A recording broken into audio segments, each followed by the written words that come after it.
Last week's boss event was least cash Dreadbloon on Frozen Over, and once again I decided to lock in for a top ranked score, so this week I played over and over again, improving my score each time, and it ended with a bang. My first game looked like this: a tier 5 glue and mermonkey combo, a tack zone, glue strike and embrit, a tier 4 village, bomb blitz, chinook, brickell, and a tier 4 sniper for stalling. This gave me a score of 163k, which placed me in second place early on in the competition and gave me a good base to work from, a strat that I can improve in future attempts, and having done an initial run, it gives you a gut feeling for how much you can cut from the setup and lets you know what part of the boss is gonna be difficult. In my next run, I stalled a lot more so I could reach 1000 lives by using my Chinook supply drop ability a lot more, and the reason is that this time I tried cutting the bomb blitz, which means I'm gonna leak a lot of rock balloons, so I would need a lot of lives in order to survive that. I also only got jungle drums on my village this time, so I don't have the tier 4 to reduce the cooldown of my glue strike, but I did add a tier 4 sub to reduce the cooldown of Brickell's Megamine by 15%. And the reason I did that is because the Megamine is very helpful against the rock balloons, so this way I won't leak as many of them, and then my 1k lives should be able to tank the rest. And it worked out pretty well. The only time where rock balloons are really a threat with this setup is during the magic immunity, when the mermonkey can't detonate the damage over time effect from the glue on the rock balloons, and we managed to survive this part with almost 200 lives remaining, which even leaves room to potentially improve our score in future runs. The toughest round in this game to survive is round 122, which has a crazy amount of BFBs and fortified BFBs stacked on top of each other, because I just don't have enough peers to survive this. The eventual solution was to stack 3 Megamines and then use a 4th and have all of my other abilities ready, and even so I was forced to add a Maelstrom to survive the insides. Absolutely brutal round, but nevertheless, this attempt I ended up with a score of 134k, which once again got me in second place on the leaderboard, with Animal now leading the charge, and it looks like we need to cut over 7k in order to get on top. And we don't really have a lot of options, because most of our setup can't be cut. Not the tier 5 glue, not the mermonkey or chinook or hero, and cutting the sniper for a Moab shove stall instead does save you a lot of cash, but stalling with that tower on this particular map, on this particular boss, with this particular setup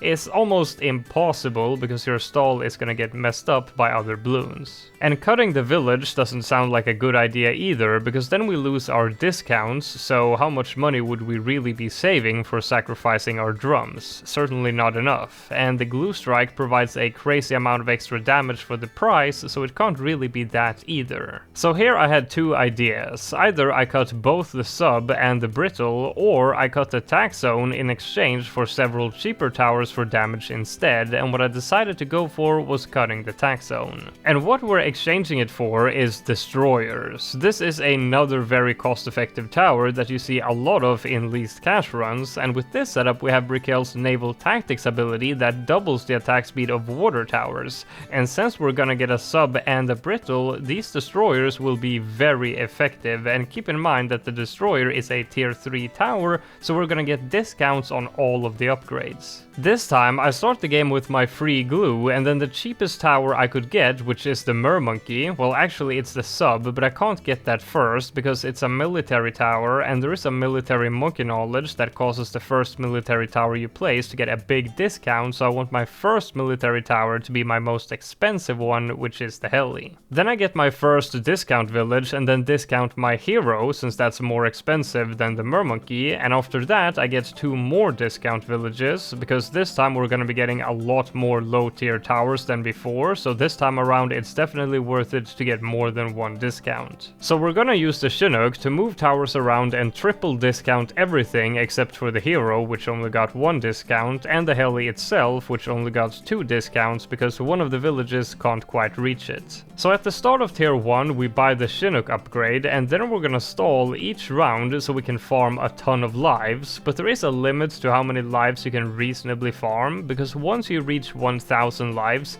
each crate will only give you 1 HP instead of 12, so once you get close to 1k you might as well stop. During the fight, I build the towers that I'm gonna use to eventually kill the boss, and I remember to do it in a specific order to make use of the primary monkey knowledge that gives you a bunch of bonus discounts, and then I start moving them into position close to the end of the track so that they won't kill my stalls and that I won't kill the boss too early. When the boss is nearing the end of the track, I use Brikelle's naval tactics ability more often so she can damage lead with her pistol, and that takes out the primary immunity, and then the rest goes by very easily with a tier 4 attack and glue strike.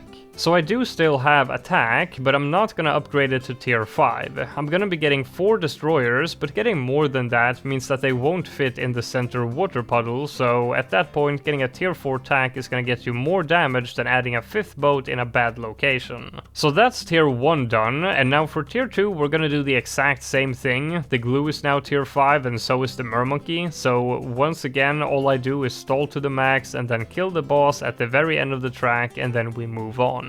Then I start getting my destroyers, which are going to be 3-1-0s, because getting the second crosspath upgrade for the burn effect isn't really going to help much, and then after getting them I Chinook them one by one down low, because then they won't mess with my stall during tier 3. And this tier is the same thing once more, stalling the rounds for more supply crates and killing the boss towards the end, but now we can see that we're getting pretty close to 1k lives, so now we don't really have to worry about stalling anymore. After finishing the boss, I get my sniper and Chinook it out of range of the jungle drums, because getting 2 crosspath upgrades is enough attack speed for stalling, and adding the jungle drums on top of that just makes the stall die faster. Then I Chinooked my hero to the left side water, just barely in range of jungle drums, and then my 4 destroyers into the center water, all of them getting the jungle drums buff, and I place the glue strike towards the end of the track to help glue any bloon insides of Moabs that populate, and after moving some of my towers closer to the start of the track, I was ready for tier 4, but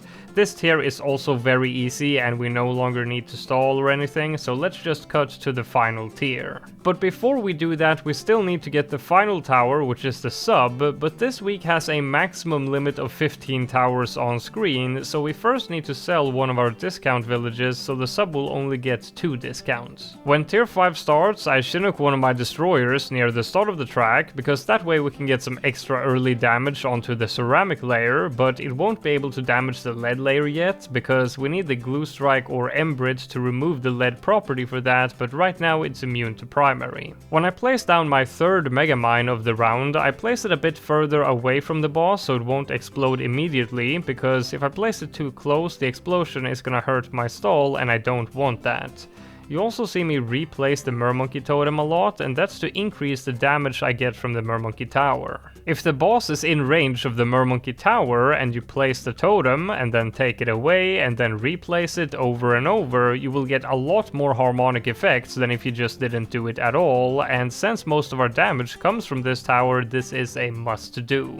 Then we get to the military immunity and round 121 starts. This round isn't very difficult, but I will need to time my abilities well in order to survive it, and as for the rock bloons, depending on your timings with the megamines and placement of your mermonkey and totem, you might leak a rock bloon or 2 in the beginning, but after that they are nothing to worry about during this immunity. Then I Chinook my tack to a new spot, and same for the ice monkey, putting it in a spot just in range of the village, and now it's time for the magic immunity. Here we're gonna leak a lot of rock bloons, so the megamine usage here will be vital to surviving it. If you place a megamine here, it will be able to reach rock bloons once they get to here, and if you place a megamine here, it will be able to reach Moabs but not rock bloons once they get to here, and these spots can be used in different situations, so you can use the ability as soon as it's ready, even though you might want to wait until more bloons are on screen before it actually explodes. But right now we aren't losing any lives whatsoever, because we have the reduced cooldown on the megamine from the sub, and the cooldown reduction to heroes given by the mermonkey when the hero is in its range, and the boats are also doing a lot of damage due to us having both the glue and ice debuff along with naval tactics.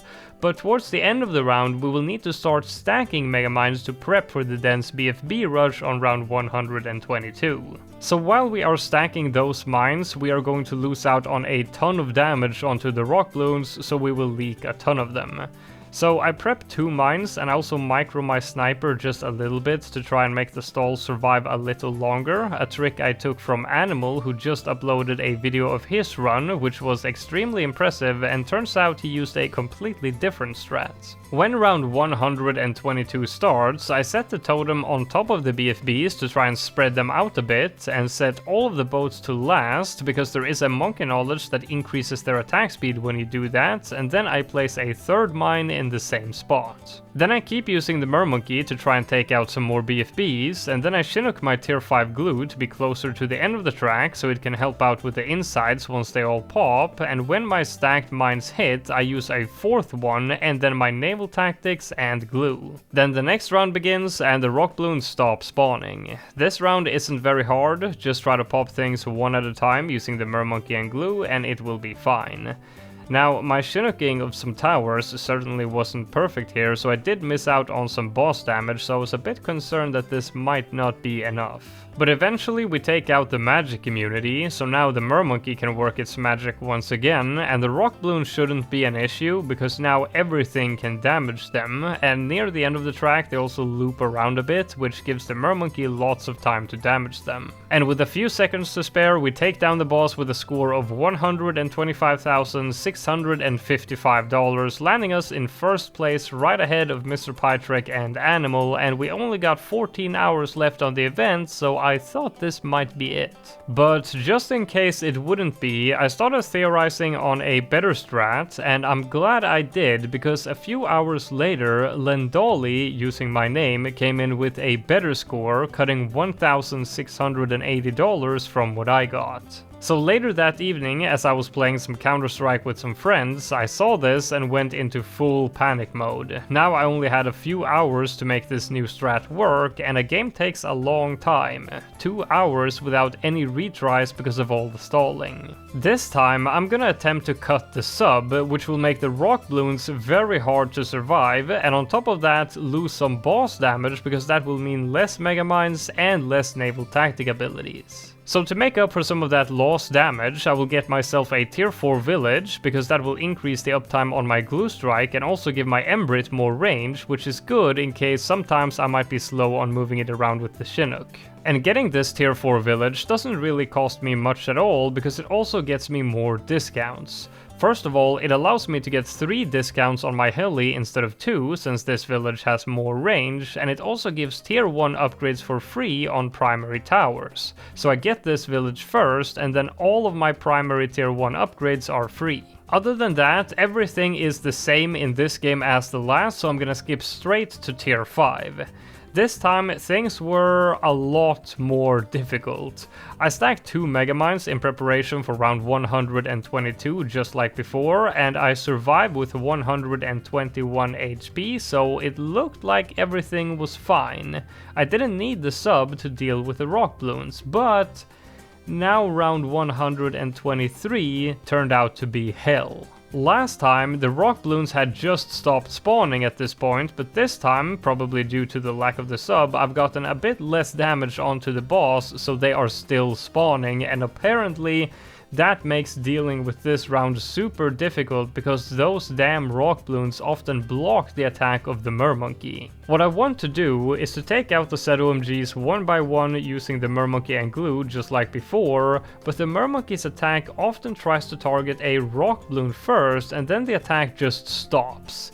It gets blocked by the magic immune rock, making this round very difficult. After spending about 30 minutes trying to beat this round, I finally did, but there are still some rock bloons left, and I have 8 HP and 2 rocks left to kill, and to my extreme disappointment I did not manage to kill them in time. And now time was really running low. At this point I had 1.5 hours left on the event, and considering that it took me 30 minutes to get that attempt, I was a bit concerned, so I tried for another half an hour or so, but to no success, and then I tried redoing the whole tier, here to see if I could get some more damage in early on to not have to deal with as many rock bloons during round 123, but that didn't work either. So I just had to try this round over and over and over and hope that it would eventually work, but my hope was running low when I was down to just 4 minutes before time runs out.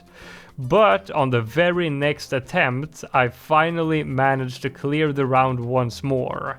This was my last shot and my heart was pumping out of my chest. Was I going to beat the rock bloons or not? And I did! I got so excited, but I stopped myself for a minute to think, because now time has run out. The event is closed, which means that you cannot start a new game and you can't even back out if you're currently playing.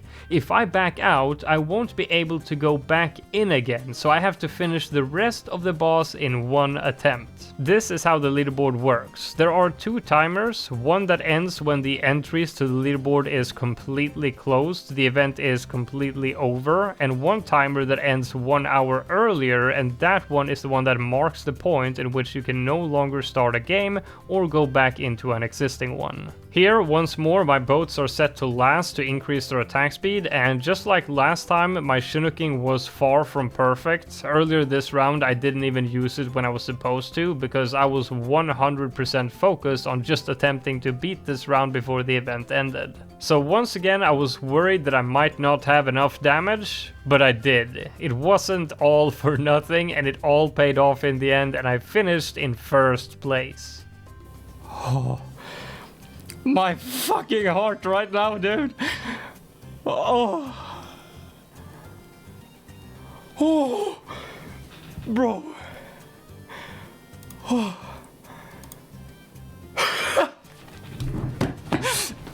I told you, I'm the champ. I'm the champ. So we got Lawrence, Animal, who's this? Mr. Pytrek, and we got Lendoli. Trying to snatch my first place, using my name, mocking me. You got no shot, brother. No shot against the king.